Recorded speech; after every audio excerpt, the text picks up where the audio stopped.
तो वो जो 10 मिनट में डिलीवरी वाला दौर था ना, लगता है अब वो खत्म हो रहा है। ये खबर सुनकर थोड़ा अजीब लग सकता है ना, लेकिन सबसे बड़ा सवाल ये है कि क्या ये बदलाव उन डिलीवरी पार्टनर्स के लिए एक कह सकते हैं एक बड़ी जीत है जो हमारे लिए दिन रात सड़कों पर होते हैं। चलिए आज इसी की गहराई में चलते हैं। कभी सोचा है कि कैसे बस एक क्लिक करते ही 10 मिनट के अंदर अंदर कोई भी जरूरी सामान दरवाजे पर आ जाता था? मतलब बिल्कुल जादू जैसा लगता था। सही कहा ना? पर हर जादू के पीछे कोई ना कोई राज तो होता है। तो वो जो वादा था ना 10 मिनट डिलीवरी का, जो एक तरह से क्विक कॉमर्स की पहचान ही बन गया था, अब वो वादा टूट रहा है, वो गायब हो रहा है। लेकिन सवाल ये है कि भाई अचानक ऐसा हो क्या गया? और देखिए, ऐसा नहीं है कि ये कोई एक दो कंपनियों का फैसला है। हम बात कर रहे हैं इंडस्ट्री के बड़े बड़े नामों की। ब्लिंकिट, ज़ेप्टो, ज़ोमैटो, स्विगी, सब के सब इस 10 मिनट वाली बात से पीछे हट रहे हैं। मतलब ये पूरे सेक्टर में एक बहुत बड़ी हलचल है। तो अब आते हैं कहानी के उस हिस्से पर जहां इस तेज रफ्तार की एक बहुत बड़ी कीमत चुकाई जा रही थी। हम बात कर रहे हैं उन डिलीवरी पार्टनर्स की, उन लोगों की जिनकी वजह से हमारी जिंदगी इतनी आसान हो जाती है। देखिए, ये जो बदलाव है ना, ये रातों रात नहीं हुआ। इसके पीछे एक पूरी कहानी है। सब कुछ शुरू हुआ 31 दिसंबर को, जब गिग वर्कर्स ने एक दिन की हड़ताल की। फिर जनवरी की शुरुआत में यूनियंस ने सीधे लेबर मिनिस्ट्री को एक मेमोरेंडम दिया। और फिर पिछले हफ्ते हुई वो बड़ी मीटिंग, जिसने सब कुछ बदल दिया। तो वर्कर्स का प्रोटेस्ट था किस लिए? उनकी मांगें बहुत सीधी सादी थी। सबसे पहले ये 10-20 मिनट में डिलीवरी का जो प्रेशर है, इसे खत्म किया जाए। उनका कहना था कि स्पीड से ज्यादा जरूरी है वर्कर की सेफ्टी, क्योंकि इस चक्कर में न सिर्फ एक्सीडेंट्स का खतरा बढ़ता है, बल्कि हेल्थ पर भी बहुत बुरा असर पड़ता है। वो चाहते थे कि इन प्लेटफॉर्म्स के काम करने के तरीकों को रेगुलेट किया जाए। और इस दबाव को समझने के लिए Indian federation of app based transport workers यानी IFAFT के जनरल सेक्रेटरी शेख सलाउद्दीन की बात सुनिए।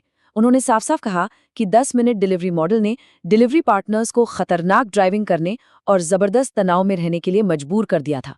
मतलब ये सिर्फ तेजी की बात नहीं थी, ये एक तरह की खतरनाक और स्ट्रेस से भरी रेस बन गई।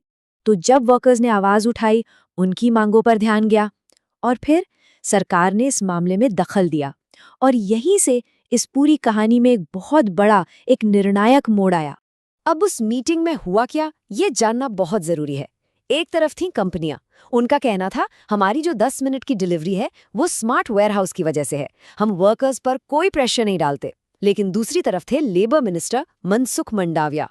उन्होंने बिल्कुल सीधी बात कही। उन्होंने कहा डिलीवरी वर्कर्स की हेल्थ और वेलफेयर के लिए इस 10 मिनट वाली ब्रांडिंग को ही रोक दीजिए। और पता है क्या हुआ? मिनिस्टर की इस सीधी सी अपील का असर हुआ। नतीजा बहुत सिंपल था, लेकिन बहुत ही पावरफुल। कंपनियां मान गई। तो ठीक है, समझौता हो गया। लेकिन इसके बाद क्या?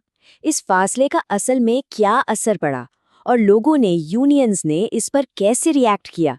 चलिए अब वो देखते हैं। बदलाव का सबसे बड़ा सबूत तो ये है, जरा ब्लिंकिट की ब्रांडिंग को देखिए।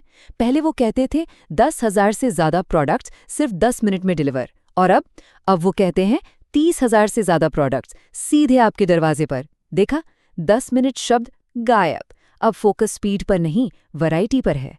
जाहिर है इस फैसले पर वर्कर्स यूनियन की तरफ से बहुत पॉजिटिव रिएक्शन आया।